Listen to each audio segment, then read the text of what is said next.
The theme for the day is grass, your health, and your cow's health. The Organic Advisory Board thought it'd be a good topic for this year, especially given the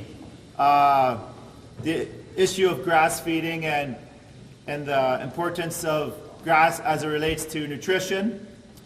I hope everyone gets a take-home message that we are feeding a nutritionally superior product to the conventional, but also to make it better.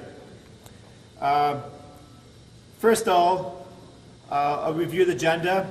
We'll be having a break at 10:30 for cheese and coffee, and then lunch at noon, and wrapping up around 3:30. I'd like to introduce the featured speaker, Arden Nelson, and I'll say more about him when he comes up. Arden, could you please stand up for a moment? And prior to Arden's speaker, I'd like to call upon Tim Pryor to give his talk on the practical applications of pasture management. We can all welcome Tim Pryor.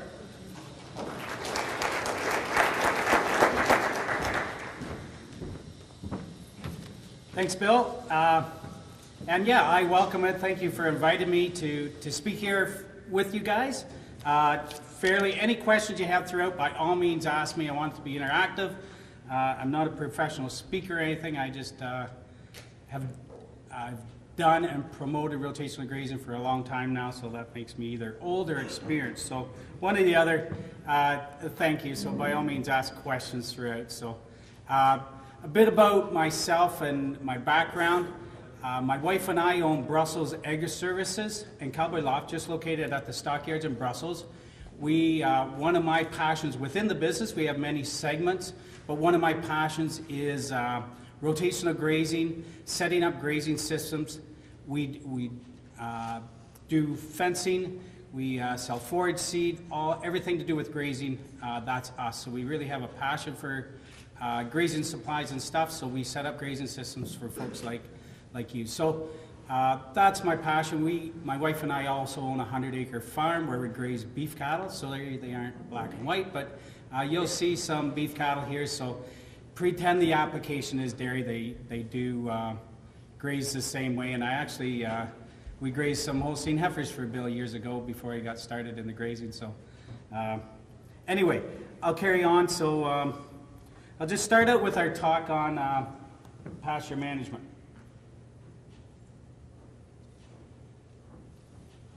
Now I think we might just have to press a button to see if this video works, but it's sort of a video, and what it does, it puts me out in my field with the cattle and shows some of the fence system, the water system of what it does. So we'll see if we can get it working here.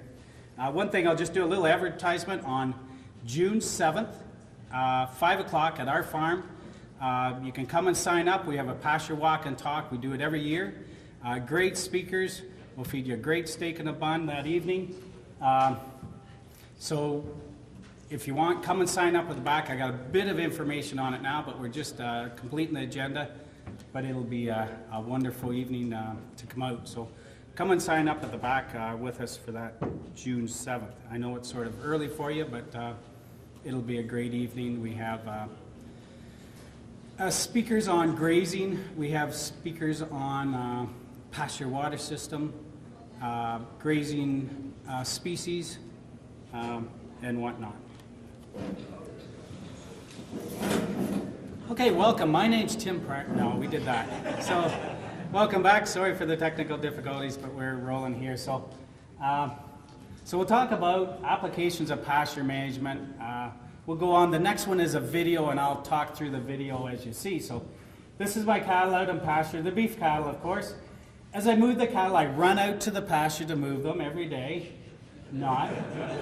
And this is, don't try, nobody was hurt in filming this. And, whoa. So I was out, I don't know how long you'd think my dad would have helped me, but he waited and took the video. I think it was out an hour. And then I come to, and it's just to show that using a good high power fence, and nowadays we have remote controls, so utilize them to turn the the fence on and off, and but it was pretty good acting, though. You got to admit it. I think I'm the only one, but look at that beauty. This is on YouTube if you want to see it again. 9,000 hits. Bring me up to 10. I'm good with that. Anyway, so this system demonstrates a tumble wheel system. I now have the fencer turned off. So the tumble wheels, some people in the room use the tumble wheels for dairy cows. It's a movable fence, and it just tumbles down the field, and your cattle will follow that. So I have a front fence and a back fence, so the steers are going to a new paddock there, and that's just demonstrating one style of a portable, movable fence. I have a tumble wheel at the back. I can show you that and show you how it works to not get a shocky, because this is a center hub. So as we look at the other side, you can see that little spoke. It's touching the top 4 spokes, and it's not touching the bottom 2, so it's not shorting out, but the cattle can't push it. This is another system I have at the back of my farm. We have 30 paddocks divided with a gate handle and a portable wire going across the field. When I go out at night, they come to the corner because they want to be moved to new pasture. You see how tame and easy they get. Those are stocker steers. Great condition on them. And I just open the gate, and by the time I walk back, they're all through, and then I come back and shut the...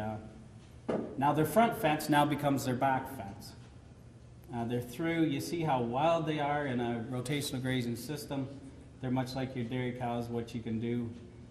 Having control, that's what good electric fencing does, is give you great control of your livestock. So you almost have to kick them through, but you see they're going to pretty good nutritious pasture there. And I just hook it on the fence, and it's powered. The water system, I believe I'm going to move next. So it's a 37-gallon trough, has a high flow valve in it. I tipped it out, I just move it to the other pasture. The way I can get away with a smaller trough, their total distance to that cornfield is 660 feet by 150 feet wide. So that gets me away with using a smaller tank and a high flow valve. So that's our grazing system at home and how we move our cattle and can work on a dairy system also. This is sort of an overview of our farm. You know, some farms you say, well, I have bush, I have a drainage ditch, I have a lane. So it's very cut up a lot like many farms, but just gives a general overview. Our main pasture, there's a lane down the back pasture, a water line going down one side of the laneway with some quick coupler fittings that I move the water to as I move the stock to the new paddock. So they always have clean, fresh water every paddock they go into. Yeah, and then I have the smaller paddocks out front. You know, you can either put your dry cows in, your heifers, whatever, just to make it work. I put my yearling steers and heifers in those smaller paddocks just to use them up. So in our grazing management, we shift them daily, roughly a 30-day rest period once we get into the season. The first of the season, we'll move them twice a day. So come roughly April 28th, I'll start the grazing, and it depends. I certainly look, if it's pouring rain and they're going to pug the field, I won't put them out. If I look and say, geez, they're nice 20-degree days coming on, we've got lots of moisture, it's going to grow, I'll start them just to get them used to the new feed. We're changing them from dry hay onto pasture, and I want to try to control orchard-grass, because orchard-grass, as we talked about, comes out in head. So I want to give them the new feed and try to control that first major growth of grass. So with that, the grass is actually recovering more than it's being grazed. It's resting more than it's being grazed.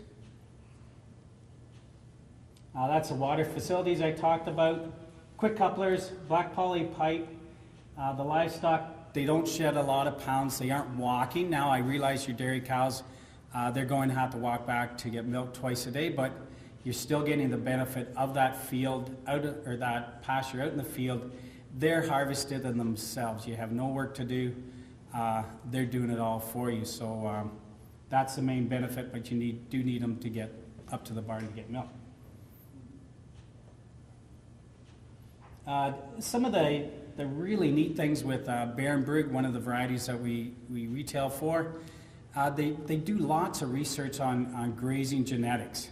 And you look at, you know, our corn and soybeans about every 3 years or something, that variety that we used to not use is now they've redone a new variety, has come along. And the genetics in grass seed, they haven't done a lot of that, except this company, Berenberg. I believe they're a Dutch origin, but they're out of the US and Canada now. And just some great varieties, doing some great research on it, and making some of these genetic improvements for our grasses to stay longer, grow quicker, more nutritious. So that's basically what they're doing. They're talking, you know, since 1960, the world milk production has nearly doubled due to nutritional needs in developing countries, and that's not going to stop. You know, they're talking 700 million metric ton by 2020 of milk production. So lots of stuff, and the world population is growing by 2050, they're talking. So lots of demand for our product, whether it's food or milk. Early spring turnout, I did have a question about when to turn out. I like to be early, and you know, turning out late, you're just delaying when they're going to get at that grass, because they're going in later, and it's so hard to control that major flush coming on. If it gets too late, you almost need to take it as hay so you can get that new growth started to be highly nutritious for that dairy cow. You know, sometimes guys will take that first cut off of hay, and if they need that that other growth, more grass, they can use that for grazing for second or third cut. Electric fencing, you see the control you get with livestock. They get used to electric fence. I go out there, I pull the plug, or I shut it off with a remote control. I move the cattle. They don't know what's off. As long as you don't tell them, they're good with that. But they don't know, so you can control the livestock, and once they get a good high power shock, they're pretty trained to it. And it's training stock on stockers. I would get weight gain. You guys are looking for milk production, and same thing with beef cows. I want milk production to grow my calves. With grazing, the nutrients are going right back into the pastures. Not unless we're taking hay off, we're taking a crop off, and we're taking that out of the land.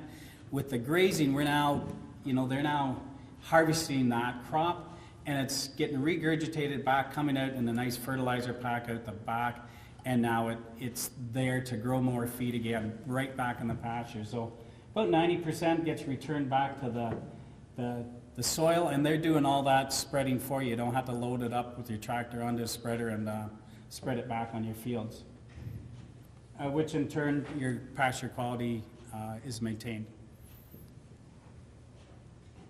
This was a good one. In the spring, I really noticed this spring, especially when our snow is gone, and there's a bit of snow left in the ditch banks. And I noticed, especially near home, there was I went by a field with a nice cover crop on it, and then I came to my place, and there was a plowed field across the road, and you know, the snow was all brown on my pasture fields and the ditch banks and everything, and I'm thinking, right on, I just gained some topsoil from them, my neighbor. But it is huge. If you guys look at what's happening with that, and we all see it, that I think keeping that topsoil at home, with keeping that ground green in the winter, cover crops, we've seen a more surgence of them cover crops.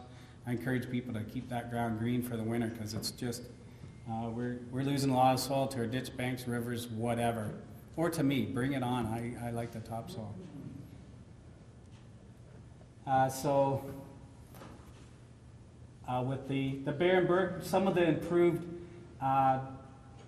things they're doing, they're breeding for yield, disease resistance, maturity. So they're lengthening the maturity time of an orchard grass. Persistency, they want it to stand longer. Some of the stress tolerance, whether it's heat, drought, whatever. And winter hardiness, they want it to stay a long time in there. Some of my pastures at home, my longest pasture is 18 years old. Without, you know, maybe every 5 years I'll overseed. So getting along quite good, and I think a lot of it has to do with the management. Just managing and not taking the plant right down to nothing and depleting the roots all the time. It just keeps staying good quality.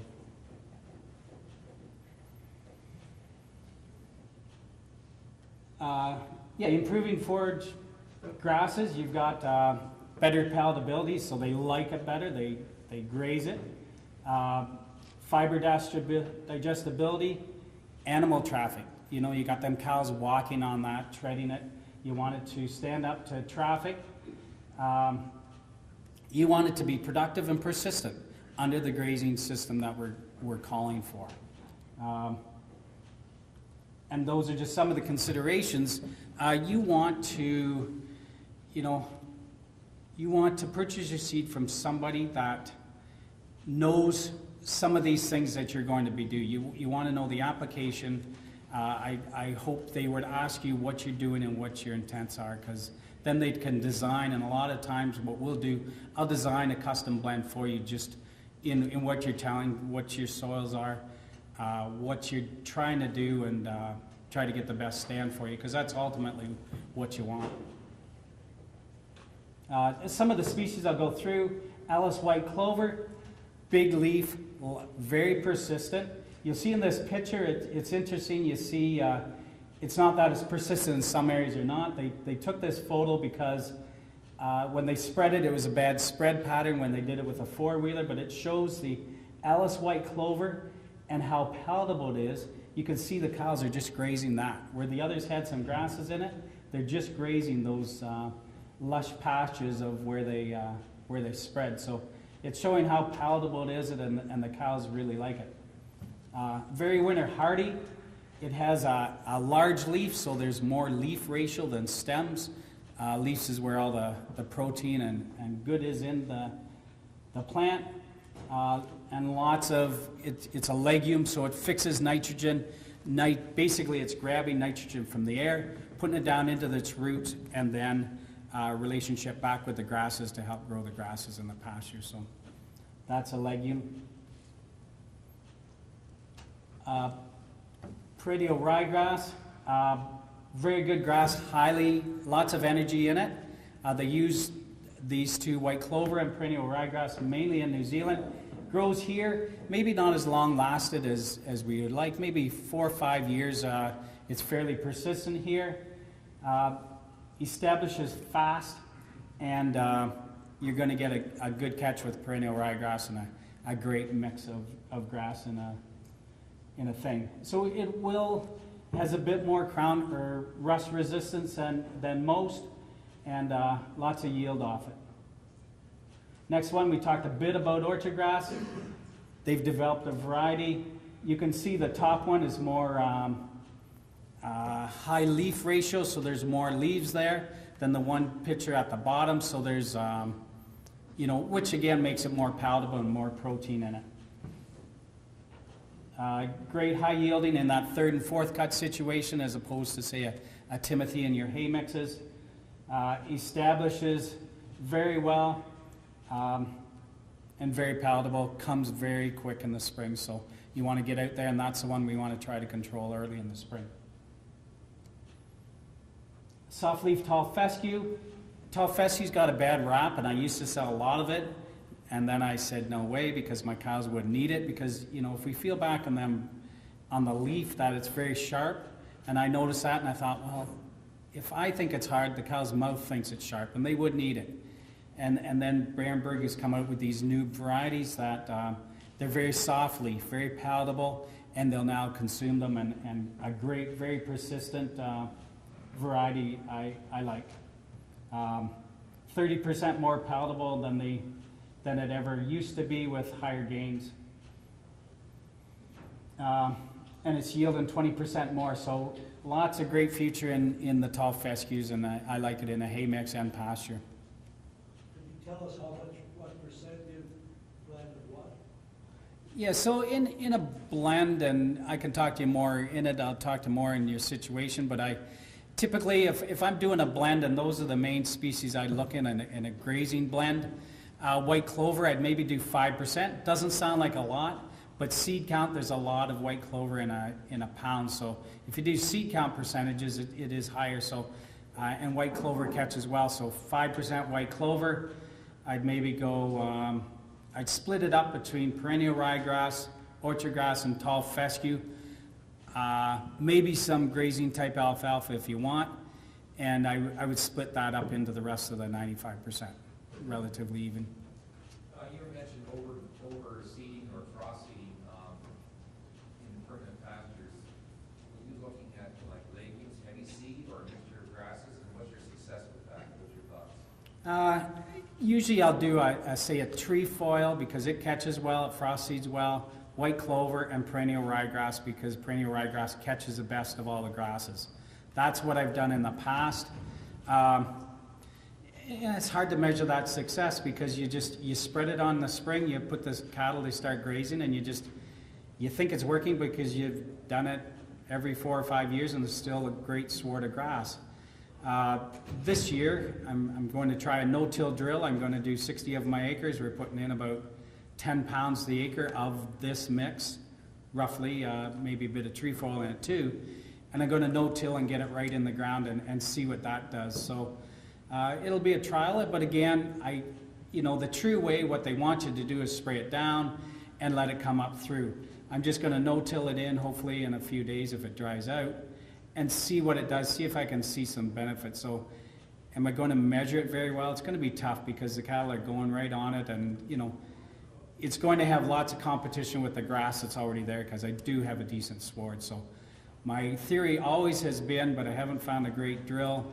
I think I have now, and we're going to try it and see what happens. So I always think seed to soil contact is so important. Yeah. How drought tolerant are some of these varieties of grass here? How what tolerant? Drought tolerant. Your orchard grass is pretty drought tolerant, and your tall fescues are very drought tolerant. If you wanted another species in the mix more drought tolerant, you'd have alfalfa in there.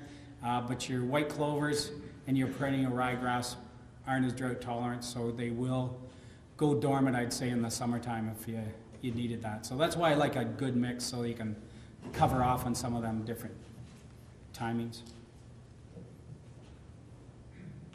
Yep. So when your cattle go out of those pastures, do you compost or manure in the fall, or how does that work, and how much cover do you leave going into the winter? So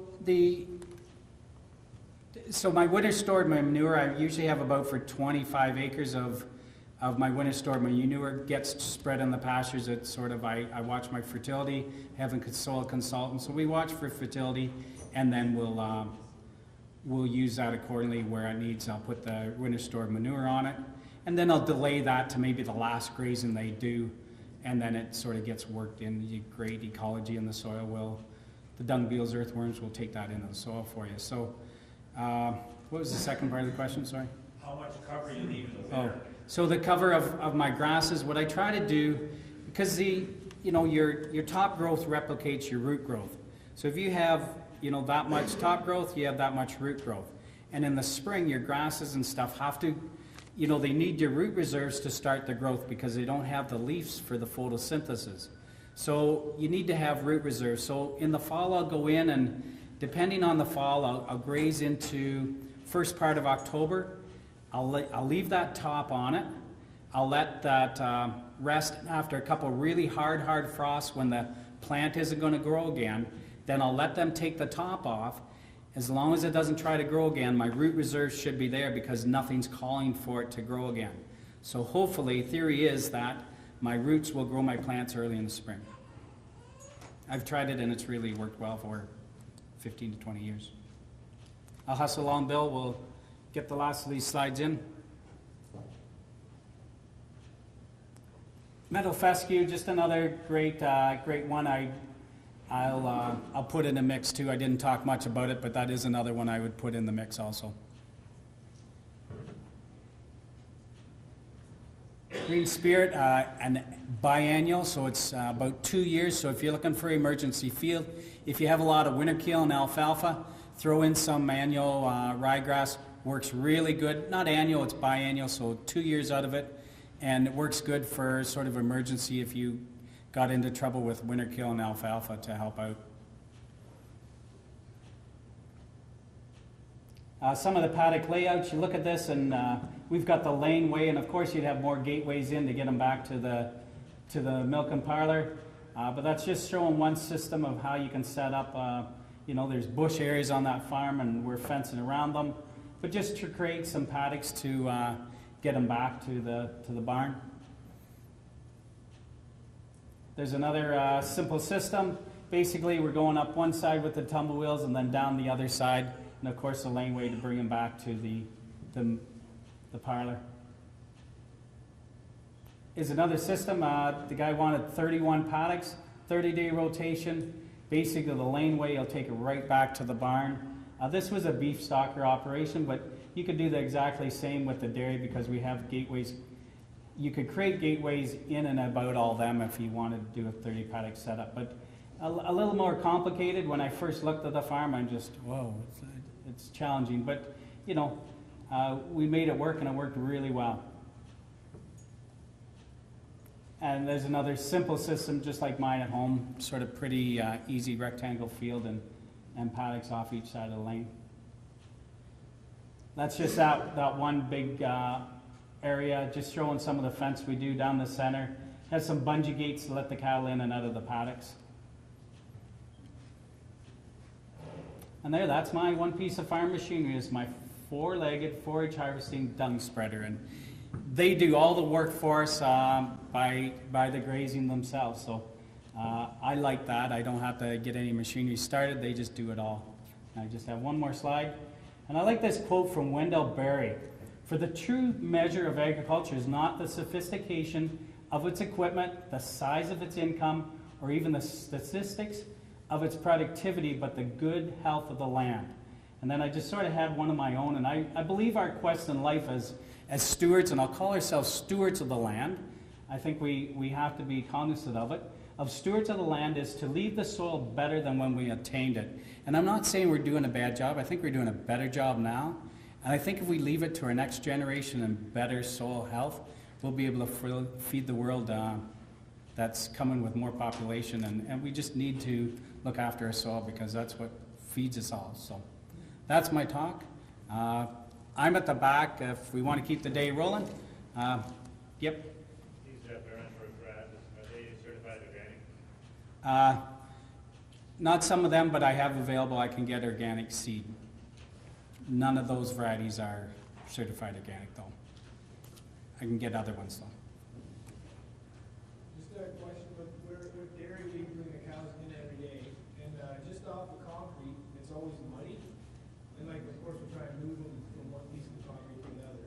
But is there any suggestions on what to do? Like, if we dig all that mud out and put sand in, does that help the bacteria so they'll shoot well? Yeah, I think, and I think the question was, they're coming off cement onto sort of mud and then onto the laneway, so there's that area. Yeah, different guys have dug it out and put, I don't know, somewhere maybe Bill has more experience with that on creating laneways to just stop that mud in areas, but I don't have as much, and there are some people that do the laneways a little better. Yeah? I think you're like everybody else. There's always mud there.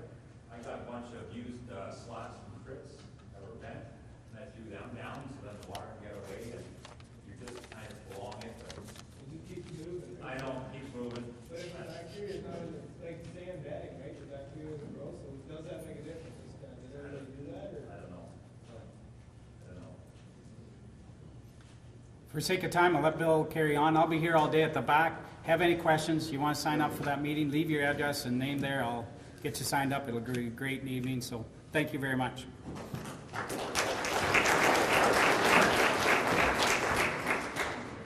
I'd like to personally thank Tim for that very insightful talk, and also like to thank him for actually getting our start at home grazing. He started grazing Holstein heifers for us. We tried it for a year at the front of his farm with the tumble wheel fences in front of the ditch.